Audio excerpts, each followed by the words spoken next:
Hey guys, it's Hunter. Welcome back to probably the last ASKgufish episode of the year. This is a series where you guys leave questions on Discord, and I try my best to answer them. It also serves as like a This Week in Guitar Gear news video, so don't forget to join our Discord server if you haven't already. If you've got a question for, well, I guess the first episode for next year. Real quick before we get into it, last merch drop of the year too. Christmas Pringle merch is now here, inspired by the goodest guitar girl on the internet. Pringle? Good girl. Limited time drop, obviously. Get it now. Super soft shirt, hoodie for the cold weather, mug for that hot cocoa. Last minute winter, treat yourself. That is all shipping worldwide now. And in the meantime, while you're checking that out, you guys had questions over on Discord. You know what the deal is. If you're going to enjoy the video, do me a favor, smack a like on the video. That actually really helps out with the mysterious, ever-changing whims of the YouTube algorithm. Let's jump into your questions. Nathaniel Bowden asks, thoughts on Tom Delonge's custom Fender he posted on Instagram. Do you think a new signature model could be on the way? God, I hope so. So, Tom Delonge now back with BLINK-182, presumably now back with Fender. He posted on Instagram about a week ago a picture of his new custom shop, Starcaster, with the caption, BLINK-182 Guitar 2.0. To me, that seems like pretty solid proof. That's confirmation of a new signature model in the works. Makes total sense. Blink's classic lineup is back. They've got a new album on the way, supported by a new world tour. If I'm Fender, I want a new signature that fans can buy in Tom's hands at every show. I mean, I guess it is kind of surprising since the video they put out in October, Tom was still playing Gibson, but a new Fender makes total sense, and I'm not complaining. Now, the Starcaster, it's not a very pretty guitar shape. It's a bulbous, offset, semi-hollow. It was originally launched in 1976 to compete with Gibson's ES-335. It went into hibernation for a while, but it's seen a recent resurgence in modern forms. There's even a random Squier contemporary active Starcaster out of all things right now. It's actually pretty cool. The one he posted, shell pink, love it. Tunematic style bridge and tailpiece, white speed knob, Seymour Duncan pickup, custom Blink logo inlays.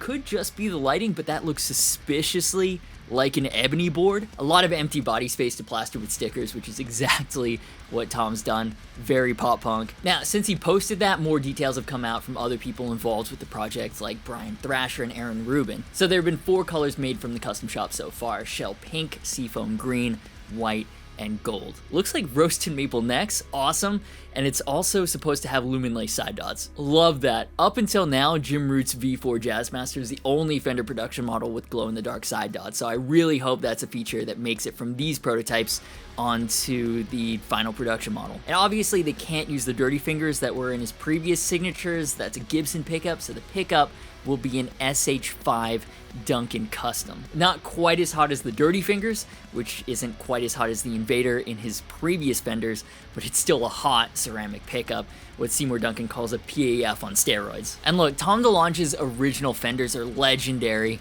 in the pop punk scene, even outside of the pop punk scene. Seafoam green Strat with a big 70s headstock, single Seymour Duncan Invader, Perloid pickguard, metal knurled knob that's far enough away from the bridge that it doesn't get in the way of your picking. It also came in other colors, yellow, black, but the seafoam green is the most 2000s pop punk version of an already pop punk guitar. When you think golden era Blink, that's the guitar that comes to mind. That was the one in all the Enema of the State music videos. That guitar, man, out of this world. Get it? Because he's the guy that got the Navy to release the UFO footage? Seriously, that was the thing that happened. In his break from Blink-182, he got the US government to release UFO footage. Later in his guitar career, he went to Gibson with a single humbucker ES-333 and a single humbucker Epiphone version. It's unique, I guess. Personally, I only find it cool because it's Tom Delonge's model that appeared in the Feeling This music video. Great fucking song. If we're being honest, it's not the best looking signature model out there. Very drab colors, it's very furniture-like, but they were semi-hollows with hot-ass Dirty Fingers pickups, one of Gibson's best pickups of all time. And when it launched, $5.99 for an Epiphone with the Dirty Fingers, that was dope. Funnily enough, I think of him more as a Fender player, but his Gibson-associated signatures were in production for 10 years, Fender-associated ones only for 5. So, anyways, in context with his guitar history, coming back to Fender and going with the Starcaster makes total sense. And really, you have to love when artists return to their roots. Like Jim Root, back to Charvel this year. Sean Long started with the Squier Strat, went to Ibanez, went to LTD, Now he's with Charvel as well, returned to the Fender family of brands. So the evidence is giving me a lot of hopium. I really, really hope that Tom Delonge gets a new production signature guitar from Fender. And this Starcaster is kind of a combination of his previous signatures. Double cutaway semi-hollow with a stop tail tunematic bridge and speed knob from the Gibson era, and then pastel colors with a big 70s Fender headstock from the first Fender era. I don't love it as much as the OG Seafoam Strat, because that's what I saw him playing growing up. The nostalgia goggles are very real on this. Like, if they just redid the Stratocaster and threw a roasted maple neck on it, I would be bare fist fighting scalpers to get that day one. This one, conceptually, I'm very much on board with the pastel colored single pickup Starcaster, especially if it's got a roasted maple neck. Generally, any guitar that's pastel colored I'm into. Totally blame my pop punk roots for that. This fits the bill. Speaking of bills, it's amusing because it's all over the news right now. Everyone is mad at Ticketmaster, the Bad Bunny fans, the Taylor Swift fans. But let's not forget, us pop punk kids were mad at them first for price gouging the crap out of Blink reunion tickets, the bastards. This rant is only kind of related because we're talking about Blink, but I will never pass up an opportunity to shit on Ticketmaster. Price gouging is ridiculous. How is a $25 ticket ending up at like $50 at checkout after taxes and fees? I get it. Our generation is at the age where we're supposed to have a stupid amount of disposable income to overpay to re-experience childhood nostalgia, but it's reaching the level of parody. Ridiculous. Break it up. Anyways, Ticketmaster being the absolute worst aside, what are your thoughts on Tom Delonge's new Starcaster? What do you think of the look, the specs? Do you think it's going to be a new signature model? Any and all thoughts? Leave them down below. But you know it's not the absolute worst? Today's sponsor, Ridge. They're redefining the wallet, and let's take a quick second to thank them for sponsoring today's video. And I've been a Ridge wallet user for years. Love the sleek, modern form factor that can fit into your front pocket. It's RFID blocking and comes with a lifetime guarantee. You guys know, you have wallets. They get bulky with receipts, unused loyalty cards, and that bulky bullshit is just not practical for modern people. Ridge has a ton of colors and styles to choose from. Their key case is the same concept, sleek and durable, but for your keys, no more jangling. You know, holiday gift season, this is the perfect game changer for your hard to shop for friends. So if you want to see why so many people are switching over to Ridge Wallet and love it, heading over to ridge.com/ASKgufish to get their best offer of up to 40% off and free worldwide shipping. Link will also be in the description. Of course, click and help support the channel by letting them know that I sent you. And while you're checking them out, let's get back into your questions. Foreskin Gamer Extreme asks, any underrated guitar gear brands you personally think should be more well known? Also, did you do the cheese thing? Took me a while to figure out what you meant by that, the cheese thing. No, I have not yet thrown a craft slice at my baby's face just to see what happens. Not yet. I will keep you updated. But underrated guitar gear brands, for sure, Eastman. Eastman guitars are just incredible. Legitimate custom shop level guitars, they are so good. They're a high-end brand, but they should be priced so much higher than they are. They legit compete with $5,000 guitars, and they have this crazy varnish finish you'd normally only find on classical instruments. I've likened my SB59V as feeling like an old cello. They're not an entirely unknown quantity, but they're not exactly super well known either. And a lot of people are skeptical because they're a Chinese brand, and generally guitars from China are not of the high-end variety.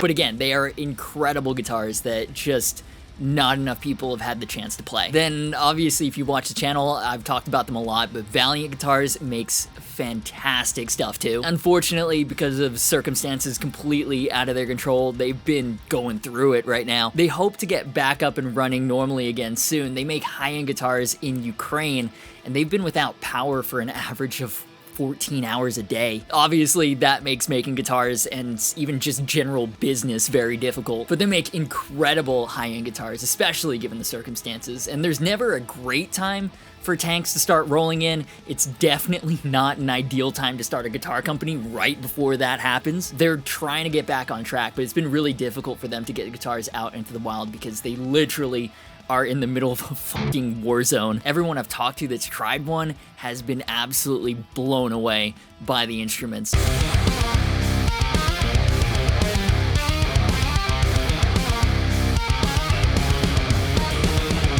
To hopefully 2023, more players around the world will be able to experience Valiant guitars. In terms of alternative materials, Illuminati and Morningstar definitely deserve more attention. What Illuminati is doing with aluminum necks is really cool. They're chambering them in a specific, scientifically analyzed way, so they're resonant, and because they're not just solid blocks of metal, they don't cause extreme neck dive like a lot of other aluminum necks do. And Morningstar is a one-man operation out of Jacksonville, Florida. Only company I know of that works with glass to make guitars and guitar necks. That's dope. And they're not really unknown at all, but metalheads need to give Gretsch a try. I'm not kidding when I said Gretsch may have accidentally made the best metal guitar in the world with their baritone.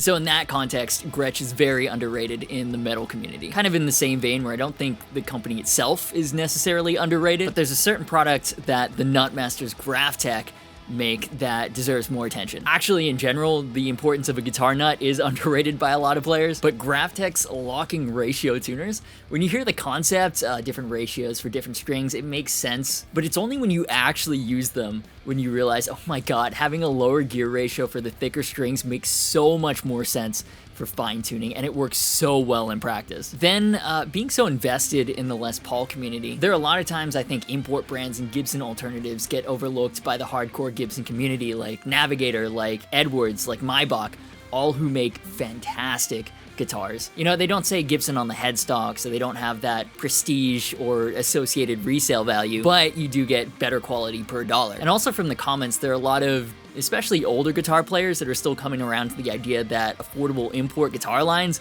are actually pretty damn good now. You know, I've got an Epiphone from the 80s and it's kind of a piece of shit, so I understand where the sentiment comes from, but that was 40 years ago, and import guitar brands are leaps and bounds ahead of what they were then. But anyways, we're moving further and further away from specifics. Those are the brands that come to mind right now. Maybe they're not necessarily underrated, but more people should be aware of and try out for themselves. 100% not an exhaustive list though, so what about you? What's a brand or brands you think should be shown more love? Let me know down below. Gibson God 13 asks, Fish, are we ever getting a video on that Archon 50 you got? Alright, so this is probably the most common type of question asked. It's in the comments all the time. Hey, that EVH 5150 series guitar, what happened to that? Did I miss the Charvel Sean Long signature video? Where's the Fender Meteora video? Are we ever getting a video on that Archon? The answers are, it's still here. Video is being edited, finally. No, I was waiting on some bits from Sean Long himself to really add something special to that video. Totally forgot to make a video on the Meteora. Definitely still need to do that. Thanks for the reminder. And absolutely, the Archon will be getting a video. If I'm totally honest with you, I love this job. I'm just a little burnt out right now. There have been days where I've started to record something, I've come back to it like a day later, it's just not very good, and so it gets scrapped. I swear, if I didn't give a fuck, just like half-assed things, this channel would be growing so much quicker because the algorithm loves volume. So here's the deal. There's still a couple of weeks left in the year. There are a few videos I have planned to go up before then. You may have noticed there's been a slowdown. I've been spending time traveling. Went to India, first time out of the country in 3 years. Been spending a lot of time with Frida, just doing dad shit, trying to recharge. Been working with Jordan, who's been an excellent video editor. Starting to work with a producer for the first time to keep things on track. Like, there's certain videos that should have been started already. A lot of videos that are in various stages of incomplete that absolutely should be done by now. It's kind of a mess. I need a better way to finish things and get you guys better, more consistent guitar content while the topics are still fresh. 2023, the goal is to get back to a proper upload schedule. I was doing so well for a while, but life changes. It's impossible without some serious modifications in the way that I work. I mean, fuck, you guys have been waiting over a year for a new mod video. And if the goal is to get you guys high quality, consistent, informative, entertaining guitar content and to build our guitar community, that's just not good enough. Anyways, long way to answer your question. Yes, the Archon will be getting a video. It's a great sounding amp, kind of, sort of, in between a Mesa Recto and a PV6505. It takes up a wide amount of sonic space like a rectifier, but then it's tighter and has more mids with the aggression of a 6505. So it's a bit of a blend of American style amps. Has a couple of weird quirks though. I'm not sure if they're deal breakers for me yet. One is super specific. Like Black Star St. James, it has a power saving feature when it doesn't detect an input signal, so it doesn't work with my amp switcher, and that's very annoying. But for $1,000 tone-wise, it's definitely a high gain amp that gets overlooked, in my opinion. So I need to spend more time with it. Look out for my final thoughts when that video arrives. But now it's time to talk about new guitar gear announced this week. Keep this on your radar. We're just about a week from Christmas at the time of filming, and as such, we're starting to see new 2023 models being announced. Already, Ibanez and the new Polyphia models with the yet unreleased Tim Henson signature and Scott LePage custom Fishman influences. I can't remember if we've talked about it yet, but there's a new 2023 Jeff Hanneman JH600 CTM tribute model, EMG's Red Star inlays, Kaler Tremolo, and now we have our first taste of 2023 PRS, the SE DGT, which stands for David Grissom Tremolo. Now, the DGT has been part of PRS's lineup for a long time. It's based on the McCarty platform, then obviously with some artist-specific modifications. And if you're not super familiar with the world of PRS, you might be wondering what's the difference between the Custom 24 and the McCarty. They both have that same body outline, same top carve pattern, same scale length. Usually, we'll get back to that in a second. Same wood, same fingerboard radii. So the basic thing you can remember, the custom platform is more modern, the McCarty is more vintage inspired. The McCarty platform is named after former golden era Gibson exec Ted McCarty, who had a strong relationship with Paul Reed Smith. So the Custom 24 has 24 frets, the McCarty 22. There is, or was, a Custom 22, which makes it even more confusing, but let's not worry about that for a second. The McCarty is generally thicker, both in terms of the body by about 1/8 of an inch, and the neck pattern instead of pattern thin. So at a very basic, high level, those are the main differences. Other ones might include McCarty 594s have a shorter 24.594 inch scale length that the golden era Gibsons had, a mismeasurement of the 24 3/4 inch scale length they were supposed to have, and generally customs have tremolos, McCartys have hardtails. The exception is the DGT, which of course does have a tremolo. Another modification is the neck shape, and from what I can gather, the DGT profile starts at the nut as a pattern neck and then gradually gets thicker into a pattern vintage by the time it reaches the body. It's got taller frets compared to the ones PRS normally uses, custom pickups modeled after PAFs, and a modified 2-volume 1 push-pull tone control layout. A lot of them come with moon inlays, but PRS's signature bird inlays are also an option. So the DGT has been part of the core lineup for a long time. It's finally getting an affordable SE version. In the reveal video, it specifically mentions getting the neck profile right. I'll assume the control layout is the same as the core version as well. Taller frets, thicker body. I'm pretty sure this is the first time SE has had a McCarty in the lineup. Other than that, we're gonna have to wait for all the specific spec details. But it seems like there will be a gold top with moon inlays and a flame top with bird inlays. David Grissom's first signature with PRS dropped all the way back in 2007, I believe, and that was after they'd had a working relationship for 25 years already, apparently, so that predates even PRS guitars by a couple of years. The company was only founded in 1985. Then in 2019, they even launched a signature amp for the man, the DG Custom. So PRS and David Grissom, they've been collaborating for a long time. It's amazing then that with such a long stint in the core lineup that it's taken until 2023 for it to arrive to the SE line. But it follows the trend of where PRS is expanding the SE line, not just with basic models, but with long-standing fan favorites from the custom and core lines. Last couple of years, there's been a big push with the 2408 platform. Love those guitars. Before that, the Paul's guitar. Now it's the DGT's turn to reach a wider audience who may have not even heard of these models before, like me. I'll be totally honest, it's been in the core lineup for such a long time, I'd not really heard of these before, so it's working. So yeah, the DGT line is finally on its way to the SEs. What do you guys think of this one? Let me know down below. And now it's the moment you've been waiting for. It's time to hear from yet another adoring fan. It's the high praise of the week. Moron. Ending this year short and sweet. Love it. I think we're all a bit burnt out and could use a vacation. But on that note, that will do it for this episode of Ask-a-Fish. If you made it all the way this far, make sure you're subscribed. That way I can personally drop guitar content and information into your sub feed. Only a couple more videos left for this year, but there's a ton of cool shit coming in 2023. Also consider hitting the bell for notifications. That way you know the minute a new video goes live. Massive shout out to the awesome patrons who make this and all the other content possible. If you want to support the channel as well, get bonus extras, link in the description. You can also also join as a channel member to get custom emoticons. Don't forget the Christmas merch drop is here. Those are both great ways to support the channel as well. Social media, merch, and Discord server links are in the description. As always, thank you so much for watching. You've been awesome, and I will see you for the next video, whenever that is, soon. I'm relatively sure.